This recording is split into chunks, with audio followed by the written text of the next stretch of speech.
주님께서 여러분과 함께 마테오가 전한 거룩한 복음입니다. 주님 영광 받으소서. 그때 예수님께서는 갈릴레아 호숫가를 지나가시다가 두 형제 곧 베드로라는 시몬과 그의 동생 안드레아가 호수에 어망을 던지는 것을 보셨다. 그들은 어부였다. 예수님께서 그들에게 이르셨다. 나를 따라오너라. 내가 너희를 사람 낚는 어부로 만들겠다. 그러자 그들은 곧바로 그물을 버리고 예수님을 따랐다. 거기에서 더 가시다가 예수님께서 다른 두 형제 곧 제베데오의 아들 야고보와 그의 동생 요한이 배에서 아버지 제베데오와 함께 그물을 손질하는 것을 보시고 그들을 부르셨다. 그들은 곧바로 배와 아버지를 버려두고 그분을 따랐다. 주님의 말씀입니다.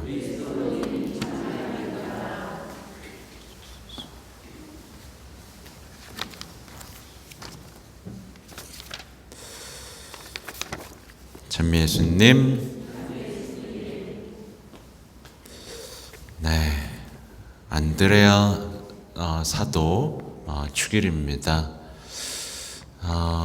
김대건 신부님 세례명이 안드레아, 그렇죠? 그리고 얼마 전에 우리 둥락 사제도 안드레아였어요. 왜 안드레아였을까? 왜 안드레아였을까요? 이유가 밝혀진 건 아니지만 안드레아 사도는 예수님의 첫 번째 제자라는 어떤 상징성이 있죠. 사실 더 따지면 첫 번째 제자는 성모님인데 어쨌든 뽑은 사제로서 이제 안드레아는 첫 번째 제자였습니다. 그래서 이제 비잔틴 교회 전례에서는 이 안드레아를 이제 처음으로 부름 받은 사람, 그래서 프로토클레토스라는 말로 부르기도 합니다. 그러니까 베드로보다 먼저 불렸어요. 그래서 안드레아가 이제 베드로를 예수님께 모시고 가죠. 그만큼 어떻게 보면 첫 번째라는 아주 명예로운 호칭을 갖고 있는 사도입니다. 오늘의 일독서의 내용은 이제 사도 축일에 걸맞게 선교에 대한 내용들을 이렇게 이 내용을 읽으면서도 선교하고 싶은 마음이 들지 않는다면 좀 이상한 거죠. 막 선교하고 싶죠, 여러분? 왜 또 웃어요? 선교를 막 하고 싶어야 됩니다. 사실 우리는 명령을 받았죠. 미사가 끝났으니 가서 복음을 전합시다. 근데 이 명령만큼 무시되는 명령도 없을 겁니다. 우리는 그렇게 일상적으로 불순종하면서 우리의 신앙이 깊어지기를 바라고 있는지도 모르죠. 보세요. 그러나 모든 사람이 복음에 순종한 것은 아닙니다. 우리 모두를 향한 말씀입니다. 또 보세요. 주님, 저희가 전한 말을 누가 믿었습니까? 여러분 다 믿어요, 안 믿어요? 믿어요, 골라서 믿어요? 믿으면 삶은 변합니다. 시키는 대로 하면서 얼마나 행복한지 모르게 됩니다.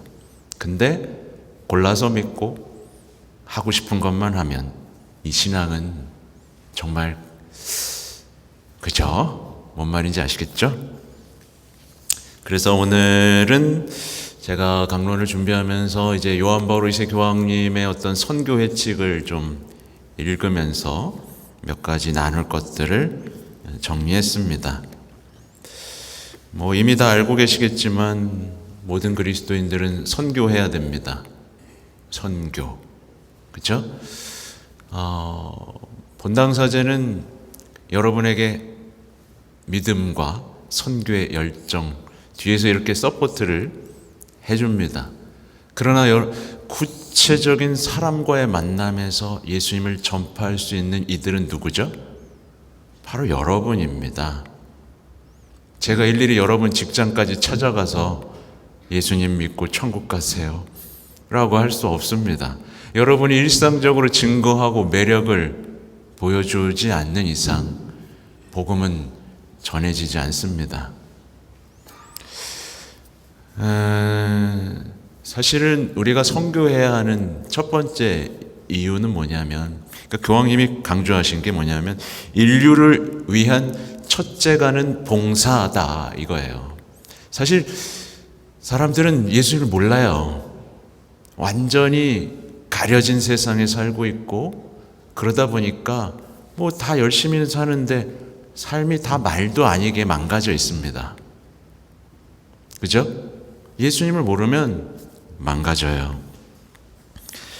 그래서 우리는요, 선포해야만 하고 내가 선포하지 않을 때 불행, 선포가 거부될 때 슬픔, 이런 것들을 느끼면서 내 삶에 선교가 큰 자리를 차지해야만 합니다.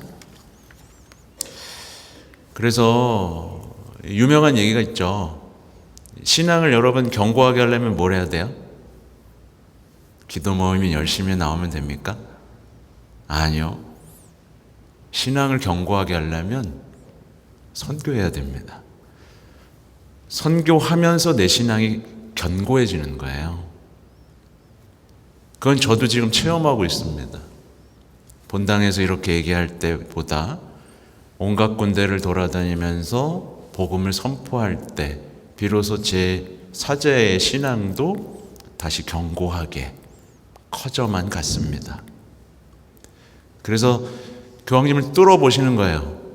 선교 열정이 커질 때는 교회가 활성화될 때고, 언제나 선교 열정이 사라지면 이미 교회는 위기 상황. 네. 그래서 여러분의 만약에 여기서, 그래도 여기 나오는 분들은 거의 없죠. 신앙의 위기가 오는 건 사실 선교 열정을 잃어버렸을 때, 불순종 이런 것에서 시작이 됩니다. 여러분 세례 받았을 때 생각나죠? 안 나요? 유아 세례도 있구나. 어쨌든 세례를 받고 나면 기쁘잖아요. 나 세례 받았어. 나 이제 전하고 다르게 살 거야. 어설프게나마도 선포했던 기억이 조금씩은 있을지도 모릅니다. 지금은 어떤지 보시면 돼요. 제일 심각한 건 이제 선교도 안 하는데 가정에서조차 이제 선교가 실패되는 상황을 우리가 마주하고 있다는 사실입니다. 가장 중요한 선교 대상이 누구죠? 자녀예요.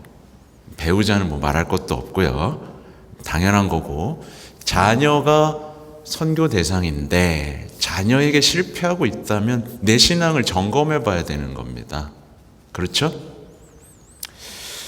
많은 그리스도인들이, 특히 부모님들이 보면 사랑과 욕망을 구별하지 못해요. 내가 자녀를 사랑하고 있는지, 자녀를 통해 내 욕망을 채우고 있는지, 이걸 구분을 못합니다. 하느님한테 하나도 안 물어봐요. 하느님, 이 자녀 어떻게 키울까요? 당신께서 이 자녀에게 어떤 계획을 갖고 계세요? 제가 그렇게 키우도록 하겠습니다 라고 해야 되는데 그냥 내 맘대로 키웁니다. 네, 내 맘대로 키우고, 예수님 이거 잘 되게 해주세요. 이번에 고3인데 그냥 내 계획대로 밀고 나가고 보호와 어떤 뭔가 성공만 요청하는 거예요. 주님이 어떻게 키우라고 했는지는 전혀 귀 기울이지 않은 채 말이죠. 그리고는 놀랍게도 이제 여러분 자녀를 키울 때 예수님 닮게 키워야 되지 않습니까, 여러분? 맞죠? 예. 예수님처럼 가난하지만 풍요롭게 사람들에게 사랑하고 용서하고 주님의 일을 할 수 있는 자녀로 키워야 되지 않겠습니까? 근데 너는 예수님처럼 가난하면 안 된다. 너는 예수님처럼 저렇게 사람들한테 그렇게 당하고 살면 안 된다. 완전히 예수님과 반대 방향으로 등을 떠밀면서 기도를 하죠. 아이들이 유혹과 싸우도록 키워야 됩니다. 예수님이 맞섰던 유혹이 뭔지 알려주고 그거의 위험성이 무엇인지 알려주고 함부로 욕망하고 함부로 성공하면 인생 송두리째 망가지는 것에 대한 경고, 그리고 잃지 말아야 대한 하나님에 대한 경외, 계명 알려주면서 키워야 됩니다. 근데 계속 이기심과 욕망 속에서 자라도록 계속 해줍니다. 당연히 크면 냉담하죠. 당연하죠.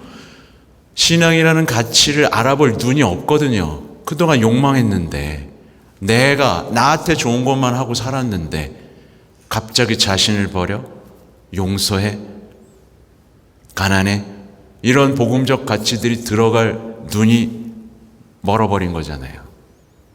그러니까 발을 동동동동동동 굴러도 성당에 오지 않아요. 신앙에서 매력을 못 찾거든요. 영적인 나병, 눈먼 장님이 이미 되어버렸단 말이죠. 아이들 돌아오게 하려면 어떻게 해야 되죠? 부모가 회개해야 됩니다. 주님, 제가 잘못했습니다. 저부터 다시 주님께로 돌아가겠습니다.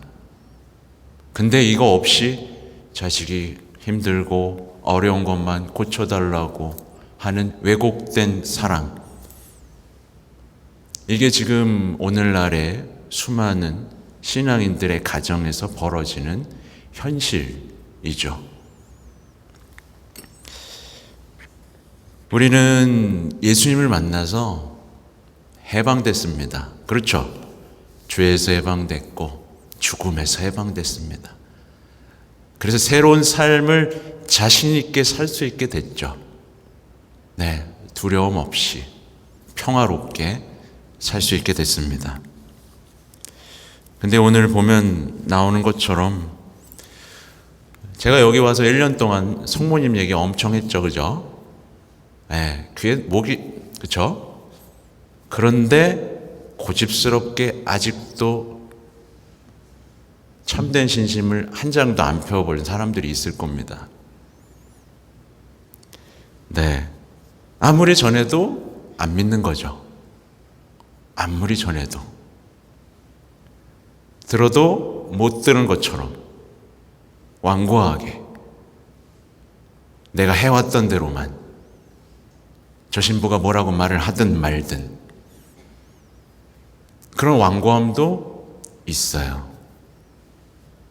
여기는 없는 것 같아요. 네. 없죠? 근데 의외로 있어. 아무리 말해도 안 믿고 아무리 말해도 안 고쳐요.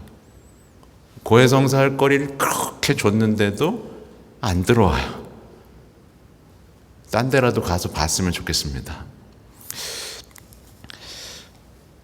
많은 신앙인들이 신앙 안에서 하고 싶은 것만 하려고 합니다. 그래서 뭔가를 해주고 뭔가를 더 가르쳐주고 이렇게 더 해야 합니다라고 하면 강요하지 마세요. 강요와 억압이라고 생각합니다. 그냥 자신의 취향대로 신앙생활을 하고 싶은 그 완고함, 도저히 다가갈 수 없는 벽이 느껴질 때가, 그 영혼의 벽이 느껴질 때가 자주 있죠.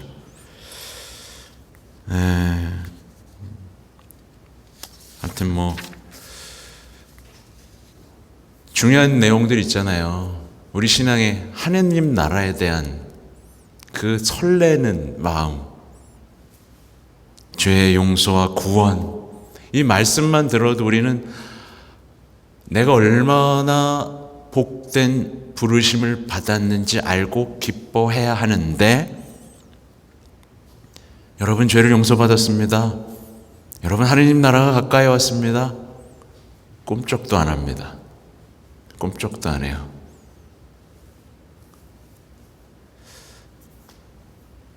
아무튼 오늘 제가 이제 교황님의 회칙 중에서 일부를 좀 갖고 왔는데 읽어드릴게요.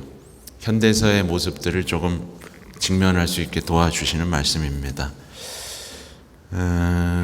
현대 세계는 인간을 수평적 차원으로만 환원시키려는 경향이 있습니다. 그러나 절대자에게 열려있지 않으면 인간은 어떻게 됩니까? 이 말이 좀 어렵죠?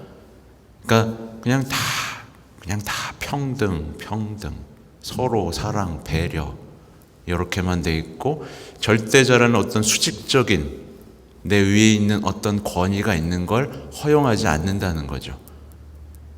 그래서 다 여기서만 놀려고 합니다. 절대자가 있으면 안 돼요. 오늘날 그리스도교를 다만 인간적 지혜나 일종의 행복론으로 깎아내리려는 유혹이 있습니다. 말 그대로죠. 그냥 삶의 지혜, 행복론. 참으로 세속화된 현대사회에서, 세계에서 구원의 점진적인 세속화가 이루어지고 있어서 사람들은 인간의 선익을 위하여, 그러나 그저 수평적 차원으로 전락해버린 온전하지 못한 인간의 선익을 위해 애쓰고 있습니다. 인간은 절대자를 만나지 않으면 내 인생의 어떤 모든 의미들을 되찾지 못하는데 그저 여기서만 뭔가를 찾으려고 하는 모습이죠. 이렇게 또 말씀하십니다. 왜 선교하는가? 그것은 하나님께서 바오로 성인에게처럼 우리에게도 그러한 은총을 주시어 그리스도의 헤아릴 수 없는 풍요를 다른 민족들에게 전하게 하셨기 때문입니다. 그리스도 안의 새 삶은 모든 시대의 사람들에게 기쁜 소식입니다. 모든 사람이 새 삶으로 부름받고 새 삶을 살도록 예정되어 있습니다. 그러니까 예수님을 만났을 때 어떤 그 기쁨, 새로운 삶, 이걸 우리만 간직할 수 없는 거예요. 그죠? 근데 이 기쁨이 터지기는커녕 그냥 계속해서 슬픔과 우울, 십수년 생활하면서도 어떤 기쁨이 터져 나오지 않는 고장난 영혼들이 있어요. 혹시 여기도 있어요?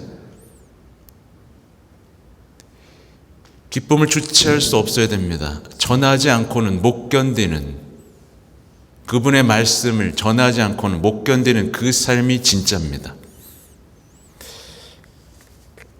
가톨릭 교회에 들어온 사람은 누구나 자신들이 은혜를 받았음을 느껴야 하며, 바로 그렇기 때문에 형제 자매들을 위하여 그리고 하느님께 합당하게 응답함으로써 신앙과 그리스도인 생활을 증언할 더욱 큰 책임을 느껴야 합니다. 그들은 자신의 뛰어난 신분을 자기 공덕이 아니라 그리스도의 특별한 은총으로 돌려야 한다는 것을 기억하여야만 합니다. 그 은총에 생각과 말과 행동으로 응답하지 않는다면 구원을 받기는커녕 더욱 준엄한 심판을 받을 것입니다. 네, 그렇잖아요, 여러분. 생각해 보세요. 예수님 말고 인생이 바뀌었죠, 여러분? 네, 아닌가 봐요. 예수님 만나고 인생 바뀌었어요, 여러분. 전으로 돌아갈 수 없는 기쁨이 있어요. 절대 포기할 수 없는 것들. 그래서 보면 오늘 복음에 이 베드로와 안드레아를 보십시오. 어부였습니다. 어부였죠? 네. 여러분보다 대단한 부자였습니까? 여러분보다 대단한 지식인도 아니고 특별한 사람도 아니었어요. 그죠? 근데 그들이 예수님을 딱 만나니까 어떻게 했어요? 그물을 버렸습니다, 여러분. 여러분, 그물 버렸습니까? 그물 질질 끌고 다니지 않아요? 그물을 버리지 않으면 예수님을 따를 수가 없습니다. 버렸는지 안 버렸는지 잘 보셔야 돼요. 그물을 버렸고 믿음의 모험을 시작했습니다. 그리고 결국에 사랑에 빠졌죠. 이게 신앙입니다. 그들은 주님께 마음을 열었죠. 그리고 모든 것에서 해방됐습니다. 하늘나라를 원했고 주님을 원했고 신앙의 전부가 됐죠. 그리고 그 무엇도 주님과의 사랑에서 그들을 떼어놓을 수가 없었습니다. 이게 시작이에요. 그물을 버렸습니다. 그들의 유일한 생존.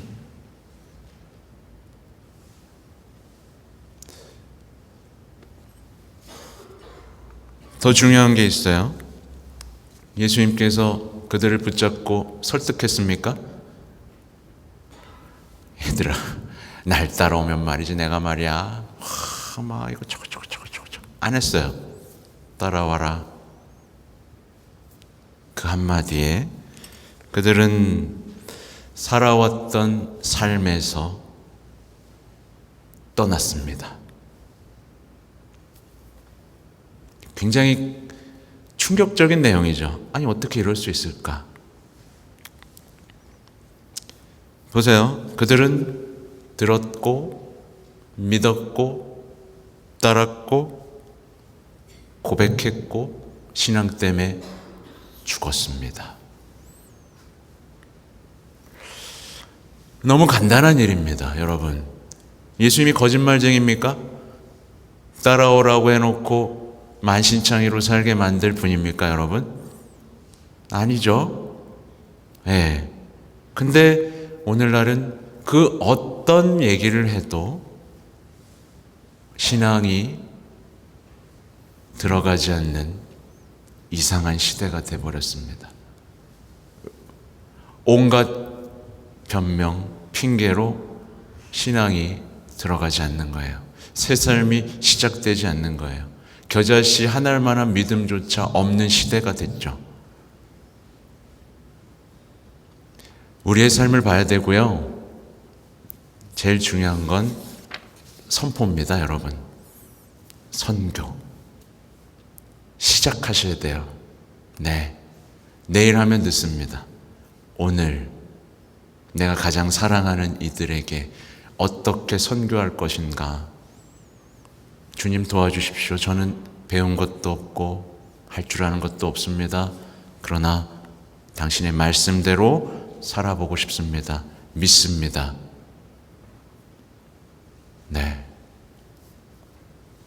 우리 신앙에 빠진 것들 정말 많아요. 네. 되찾으면 우리 삶은 바뀌고 그분하고 떨어뜨려야 떨어뜨릴 수 없는 충만한 사랑 속에 살게 됩니다. 여러분에게도 그런 믿음의 모험과 드라마가 펼쳐지기를 바랍니다. 아멘.